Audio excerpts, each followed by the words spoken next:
세상에 떠도는 기묘한 괴담들.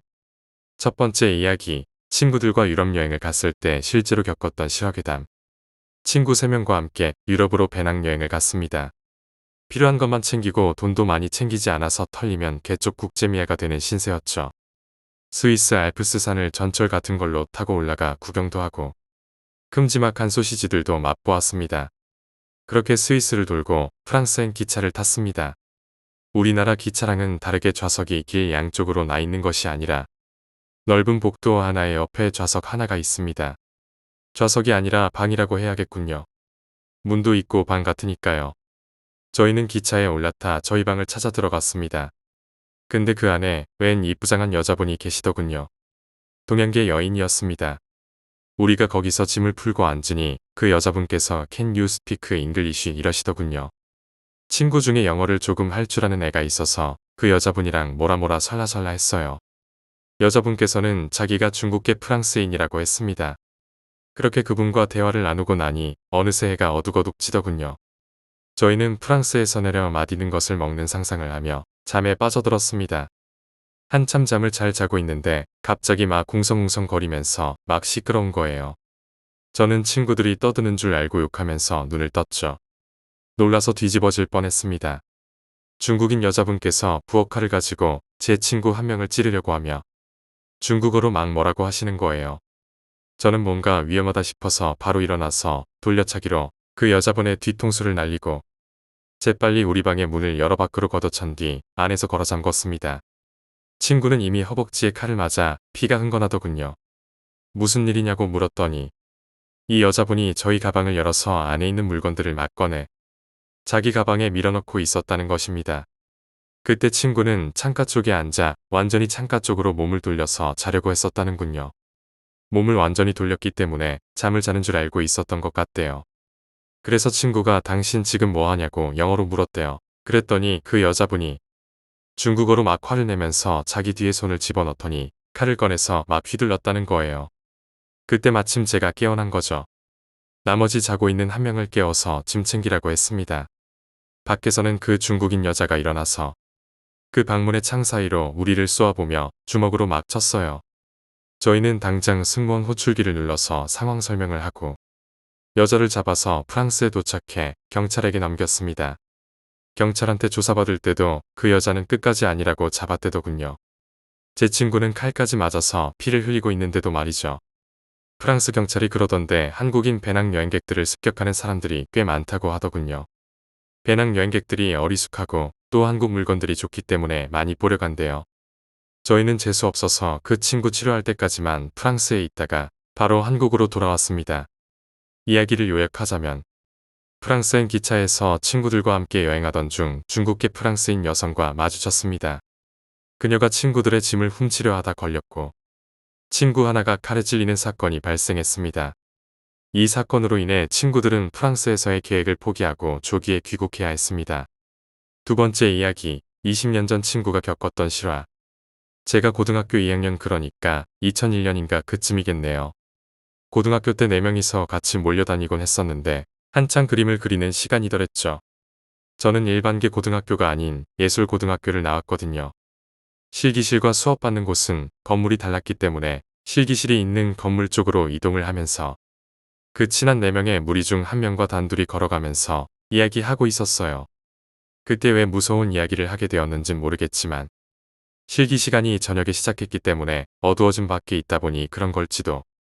저희 학교는 주변에 산이 많아서 그런지 쉽게 어두워지는 듯한 느낌이 드는 곳이죠. 친구가 무서운 이야기를 해주더군요. 그 친구가 중학교 때 조금 친했던 한 아이가 있었대요. 그 아이는 근데 다른 사람들보다 귀신을 자주 보고 분신사바 같은 것을 하면 쉽게 흡입이 되는 아이였다고 하더군요. 그리고 그 아이는 한번 분신사바를 하면 정신이 멍한 상태가 되고 힘이 쭉 빠지기 때문에 하는 것을 별로 안 좋아했다고 해요. 그러나 제 친구는 호기심이 많은 나머지 그 아이에게 오늘 방과 후에 같이 분신사바를 해보자고 부탁했었다더군요.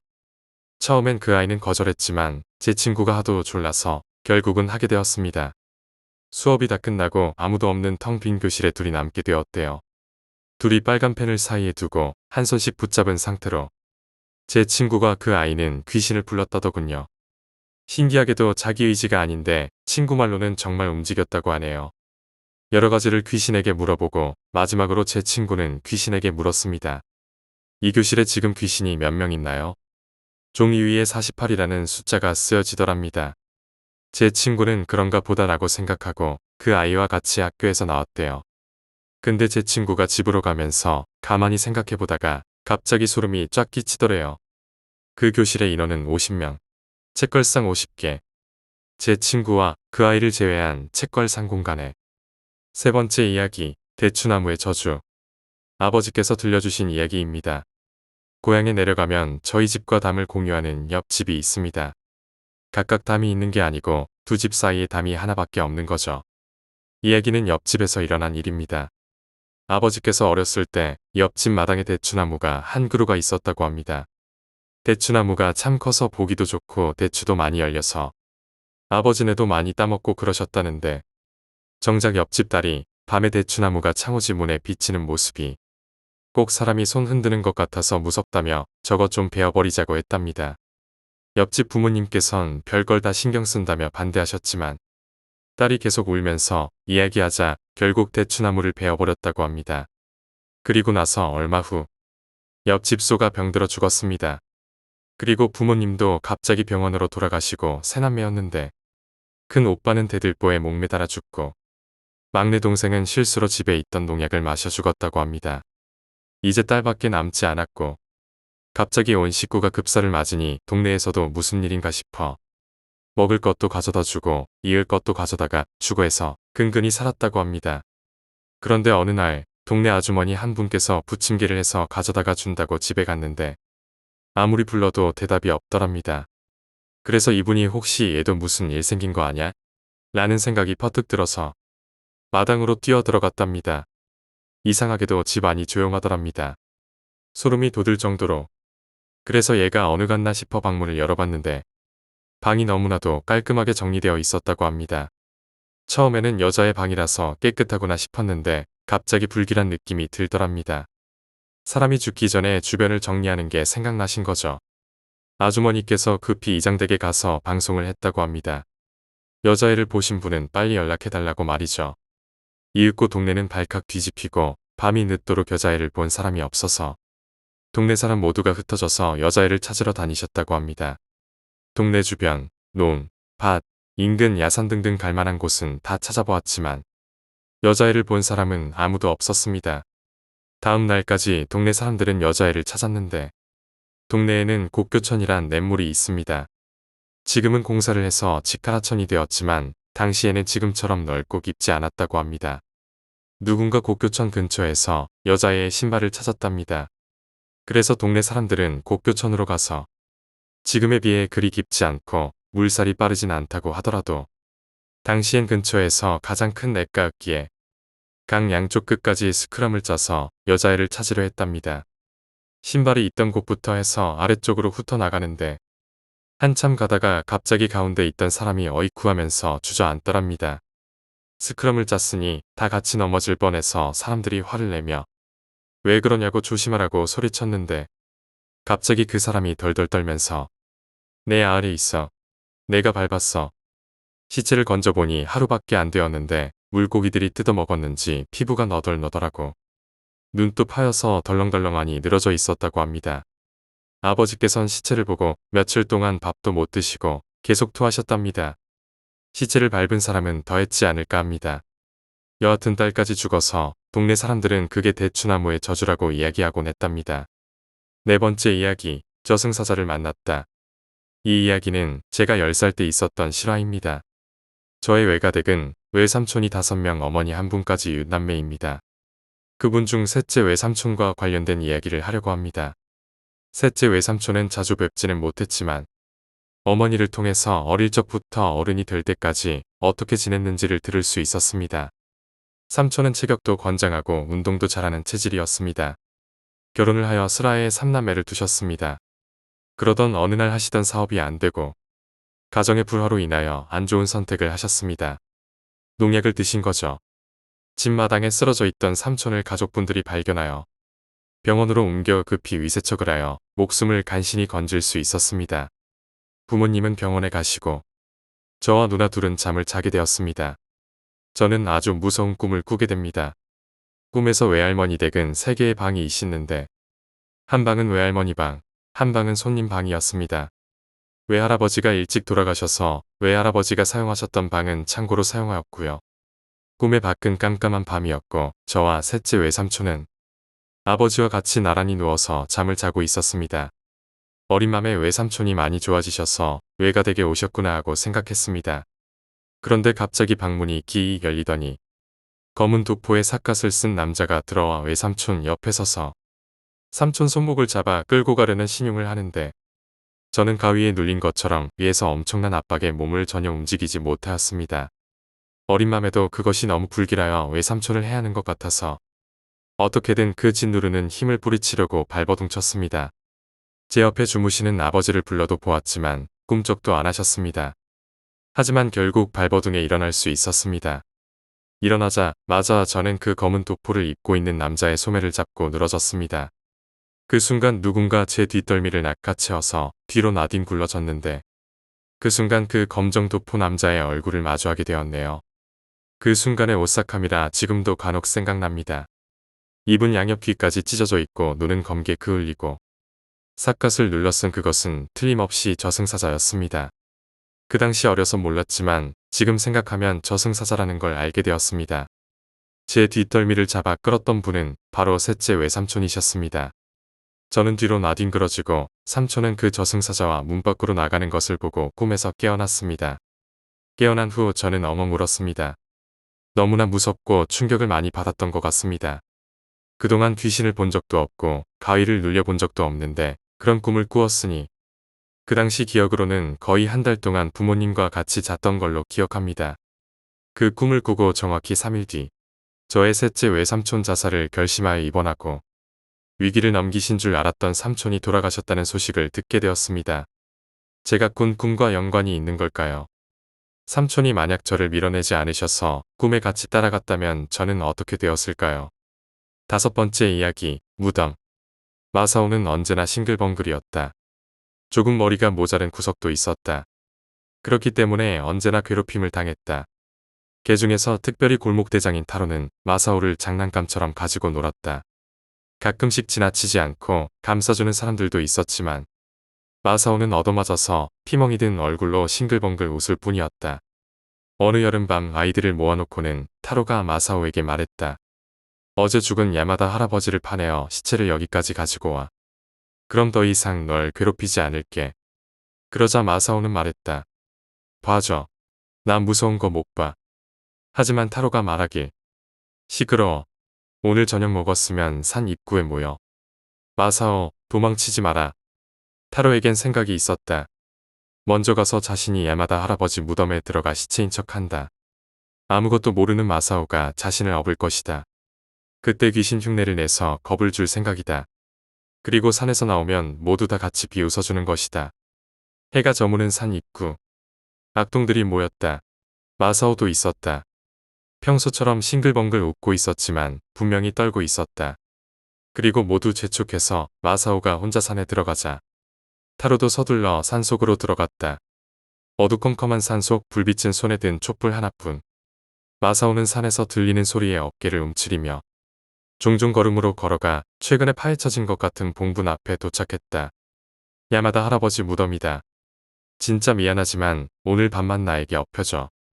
혼잣말을 중얼거리며 마사오가 무덤을 파기 시작하니 먼저 와서 무덤 속에 있던 타로는 웃음을 참을 수 없었다.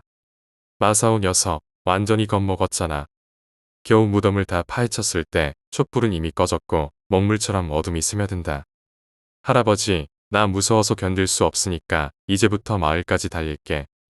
잘못해서 떨어지면 그야말로 면목 없으니 등에 묶을게. 그렇게 말하면서 마사오는 등에 타로를 엎고 새빨간 줄로 꽁꽁 묶었다. 그리고 산 입구를 향해 단숨에 달렸다. 타로는 웃음을 참기 위해 애를 썼다. 이 녀석은 정말로 손쓸 수 없는 바보다. 어떤 얼굴을 하고 있을까? 분명히 이때까지 본 적도 없는 얼빠진 얼굴을 하고 있을 것이다. 오줌이라도 지리는 거 아닐까? 마사오 등에서 타로는 낄낄 웃었다. 돌아갈 길이 반 정도 남았을 때 슬슬 놀라게 해주려고 타로는 마사오 귀에 속삭였다. 내려줘. 한순간 마사오는 움찔했지만 발을 멈추지 않았다. 내려주지 않으면 저주하겠다. 마사오는 계속 산 입구를 향해 달려갔다.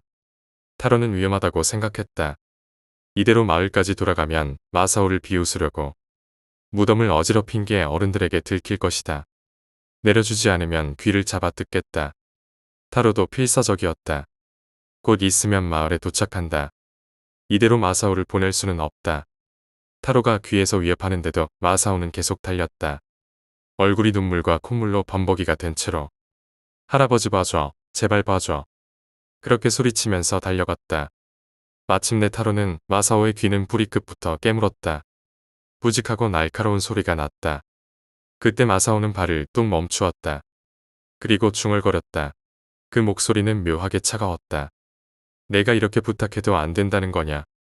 내가 계속 괴롭힘 당해도 좋다는 거냐? 이 녀석은 대체 무슨 말을 하고 있는 건가?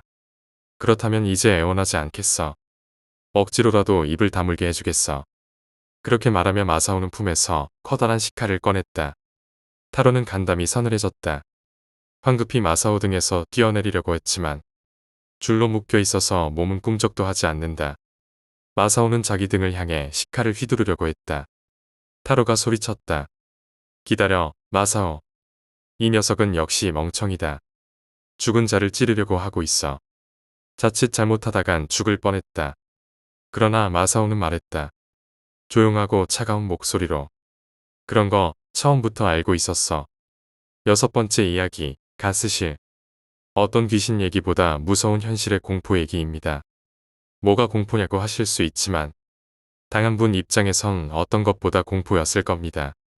훈련소에서 화생방을 하게 되었습니다.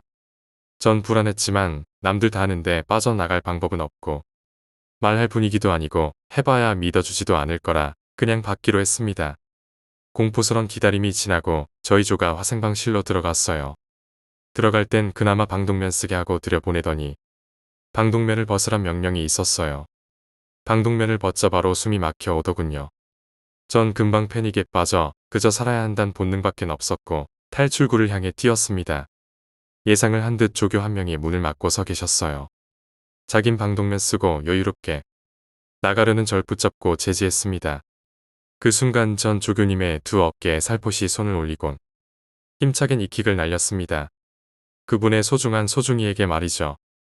그분은 외마디 비명조차 지르지 못하시고는 그대로 쓰러지셨습니다. 전 바로 뛰쳐나와서 캑캑거리고 있었고 바깥엔 교관과 조교 그리고 다른 교육생들이 놀라서 절 쳐다만 보고 있었습니다. 잠시 후 가스실 문이 열리고는 제게 니킥을 강타당한 조교님이 다른 훈련병과 조교 손에 들려 나왔습니다. 방독면을 벗겼지만 이미 기절해 버리셔서 미동도 안 하시더군요. 훈련병을 위해 대기 중이던 군 앰뷸런스로 바로 실려가셨습니다. 전 얼차려와 사고 경위에 대한 심도 깊은 취조를 받았지만 본능적인 행동이었고 다른 훈련 성적이나 태도가 평소 열심이었기에 제 얘기를 들으신 교관님의 이해로 다른 처벌은 받지 않았습니다.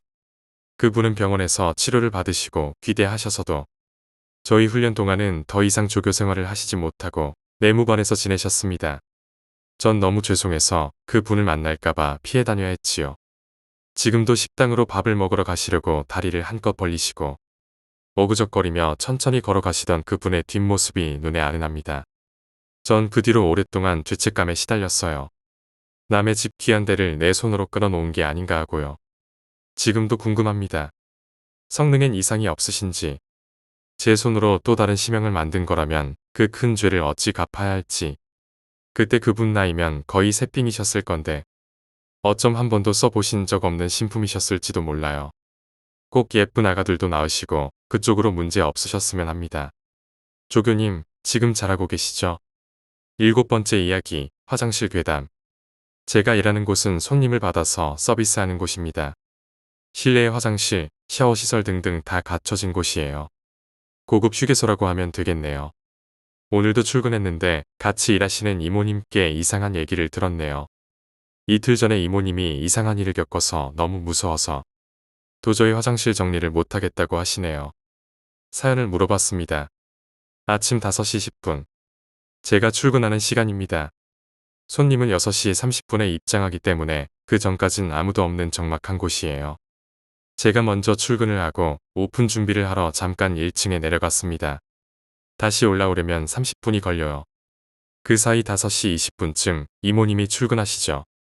보통 이모님께서 출근하시고 설거지 거리를 정리하신 뒤 흡연실, 화장실, 샤워룸을 정리하십니다. 평소랑 같은 노테이션으로 이모님께서 흡연실 치워주시고 화장실에 가셔서 한 곳 한 곳 청소하시고 제일 안쪽 화장실을 정리해 주신 뒤 나가려는데 문이 잠기는 소리가 나더래요. 찰칵 하고 말이죠. 이모님이 무슨 소린가 해서 돌아보셨는데 닫힌 화장실은 한 곳도 없다고 하셨어요. 별 생각 없이 다시 돌아서셔서 화장실 구역을 나오시는데 아무도 없는 화장실 빈칸 문이 쾅 닫히더니 걸걸한 목소리로 수고하세요 라는 소리가 들리더래요. 사람이 너무 무서우면 오금이 저린다고 하잖아요. 이모님이 너무 무서워서 넘어지셨다가 엉금엉금 기어서 별실로 도망가셨다고 하시네요. 평소에도 저나 다른 직원들 말고는 잘 사용하라는 제일 안쪽 화장실에서 아무도 없어야 하는 그 시간에 말이죠. 8번째 이야기, 구미호 괴담. 서경덕은 12살 때 도승을 따라 산사에서 공부를 했다. 한 번은 그 중이 말하기를 너는 지금 집에 돌아가거라. 그러면 내일 어떤 이상한 중이 너를 찾아올 터인데 너는 그를 잘 대접하고 보내준 다음 바로 돌아오너라. 화담은 바로 집에 돌아와 중을 기다리는데 과연 어떤 손님이 작은 나귀를 타고 청의동자 둘을 데리고 왔다. 그가 말하기를 나는 태백산에 있는 사람이요. 듣자니 당신께서 남다른 자질이 있다고 하기에 특별히 찾아왔소. 화담은 일어나 사례를 하고 유교 경전 및 천문지리 점술 비선술 등에 대해 물어보니 그 사람은 막힘없이 대답하였다. 화담은 그에게 탄복하여 우리 스승님도 이 사람보다 낫지는 못할 것이다. 라고 생각될 정도였다. 그 손님이 돌아간 뒤 화담이 다시 절로 돌아가 스승에게 고했다. 스승은 내가 평소와는 다른 수련을 할 테니 너는 이유를 묻지 말아라. 하고는 벽을 향하여 앉아 눈을 감고 합장을 하고서 사흘 동안 말도 하지 않고 먹지도 않더니 비로소 눈을 뜨고 말하였다. 너는 나를 따라 오너라. 스승은 뒷산 꼭대기에 올라가서 화담에게 말하기를 너는 내 겨드랑이 밑을 꼭 잡고 눈을 감아라. 하고는 허공에 떠서 서쪽을 향해 날아갔다. 며칠 후 한 곳에 멈추더니 화담에게 눈을 뜨라고 하였다. 화담이 눈을 뜨고 보았으나 어디인지 알 수가 없었다. 스승은 가루약을 물에 타서 먼저 마시고 화담에게도 먹였다. 그 약을 먹자 정신이 맑아지고 주의나 배고픔을 모르게 되었다. 산 위에는 둘레가 수십 리 가량 되고 나무 그늘이 수백 리나 되는 오래된 나무가 있었는데 스승은 칼로 그 나무에서 나무 토막 5개를 쪼개내어 절로 돌아오니 그 기간이 엿새였다. 스승은 방안을 깨끗이 청소하고 자리를 깔고 병풍을 치고 화담더러 스승의 등에 엎드리라고 하였다. 그 앞에 탁자를 놓고 품속에서 5개의 나무로 만든 동자를 꺼내 5가지 색을 칠한 뒤 탁자 위에다가 늘어놓았다. 푸른 색칠을 한 동자는 동쪽에 놓고 그 나머지도 또한 색에 따라 배열하였다. 그리고 스승은 여의장을 짚고 설법하고 기다리는데 초경쯤 되자 동구 밖에서 큰 함성 소리가 나자 푸른색 동자가 먼저 나가 그들과 싸우더니 패하여 돌아왔다. 다음으로 흰색, 붉은색, 검은색 칠의 동자들도 차례로 나가서 싸우고 패하고 돌아왔다. 마지막으로 황색 동자가 나가더니 새벽이 되어 승리를 하고 돌아왔다. 스승이 화담의 손을 잡고 나가보니 구미호가 죽어 있었다. 스승이 말하기를 지난번에 너를 찾아온 손님은 바로 이 여우였느니라. 유소시 시절에 태어나 천지의 조화를 몰래 훔쳐서 온 우주를 휩쓸고 다녔으나 어느 신도 능히 대적하지를 못했다. 저 여우가 먹는 것은 천하에 온 나라에서 품격이 고매한 남자의 생생한 피와 오장이다. 내가 기이한 바탕을 타고 났다는 말을 듣고 잡아먹으려고 와서 살폈으나 내 몸을 신명히 보호하고 있는 까닭에 너가 애근을 만날 때를 기다렸다가 너를 죽이려고 했던 것이다. 너를 구하자면 반드시 유소씨 이전의 물건을 얻어야만 했단다. 그것만이 저 여우를 제압할 수 있으니까. 그래서 지난번에 내가 면벽 수행을 하며 정신력으로 사방을 두루 살펴보니 전날 쪼개온 나무가 태초에 생겨난 것이더구나. 그래 그 나무를 쪼개다가 5방위의 신장을 만들어 그들로 하여금 저 여우와 싸우게 하여 간신히 승리를 했다. 이제부터는 내게 다른 재앙이 없을 게다. 했다. 화담이 한숨 푹 자고 깨어나 보니 스승은 간 곳이 없었다. 9번째 이야기, 전에 살던 소름 끼치는 집. 전에 살던 집 이야기를 한번 해볼까 합니다. 평범한 아파트에 3층 복도식 아파트 22평. 저의 신혼집이었어요. 저는 주로 밤에 일을 했고 남편이 오전이면 출근을 하고 좀 더 자기 위해 안방 침대에 누우면 거실에서 사람이 걸어다니는 소리가 났어요. 저벅저벅하는 소리였죠. 정말 쉴 새 없이 거실을 뱅뱅 도는 그 소리를 저는 왜 단순히 층간소음이라고 여겼을까요? 안방의 화장대 위에는 커다란 결혼 사진이 걸려 있었어요. 이상하게 그 당시에는 자다 말고 벙쩍 눈을 뜨는 일이 많았는데 눈을 뜨면 꼭 사진 속에 저와 눈이 마주칩니다. 참 이상하죠? 사진 속에 저는 낯설어요. 제가 아닌 다른 여자 같아요. 남편과 여행을 갔어요. 이런저런 얘기를 하다가 남편이 자꾸 이상한 꿈을 꾼다고. 무슨 꿈? 우리 결혼 사진 있지? 그 액자 속에 자꾸 다른 여자가 들어가 있는 꿈을 꿔. 당시 저는 양님을 모시던 집사였어요. 지금은 친정엄마가 집사 노릇하고 계십니다. 도저히 떨어져서 못 살겠다고. 우리 고양이들은 절대로 안방에 들어오지 않았어요. 사진 아래 화장대 서랍이 무언가 무거운 것에 눌린 듯 비틀어지더니 어느 날 어긋 나버립니다. AS 기사님이 뭐 무거운 거 얹어 놓으셨냐고. 새벽 시간이 되면 작은 방에 저의 컬렉션이었던 오르골들이 하나 둘 소리를 내기 시작합니다. 동생이 집에 왔다가 심하게 거의가 눌립니다. 오르골이 울리던 작은 방 천장에 거꾸로 붙어 있던 귀신을 보았다고. 어느 날 밤, 저희 집이 복도 제일 앞집이었어요. 복도식 아파트가 그렇듯 작은 쪽문이 복도를 향해 나 있는데 그날도 새벽에 일을 하다 말고 우유를 한 잔 데워 마시고 있었는데 저쪽 제일 안쪽 복도 끝에 불이 들어옵니다. 총 4집이 있었는데 하나하나 불이 들어오길래 뭐 사람이 나오나 했어요. 그런데 저희 집 앞으로 지나쳐간 검은 그림자. 꼬마 아이였어요. 쪽문으로 머리 윗부분만 살짝 보이는. 일리베이터를 타는 소리도 계단을 내려가는 소리도 복도에 더 이상 불이 켜지지도 않았어요. 그 집에서 2년 반을 살았어요. 큰 아이도 그 집에서 낳았죠. 무서웠냐고요? 아무렇지도 않았어요. 밤에 미친 듯이 아이 장난감이 노래를 불렀대도 여전히 거실을 뱅뱅 도는 발자국 소리가 들려도 아무렇지도 않았어요. 그냥 그런가 보다 했어요. 이사 나올 때 큰 소리로 작별하고 나왔어요. 다음 들어올 사람들은 너무 놀리키지 말라고. 꼭 눈에 보여야 내가 확인을 할 수 있어야 그게 진실은 아니란 거죠.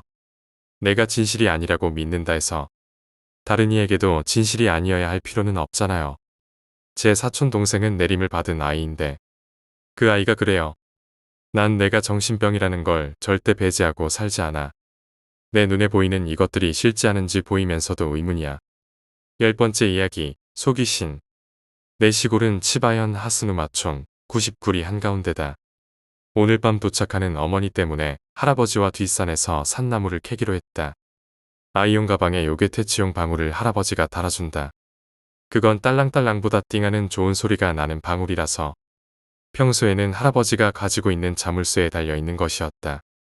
봄이 찾아온 야산은 그것만으로 아름답다. 게다가 할아버지는 만물 박사라 또 뭔가 잔뜩 가르쳐줄 것 같아서 나는 잔뜩 기대했다. 마침내 산나무를 캤고 잠시 시간이 지난 후 할아버지의 모습이 보이지 않았다.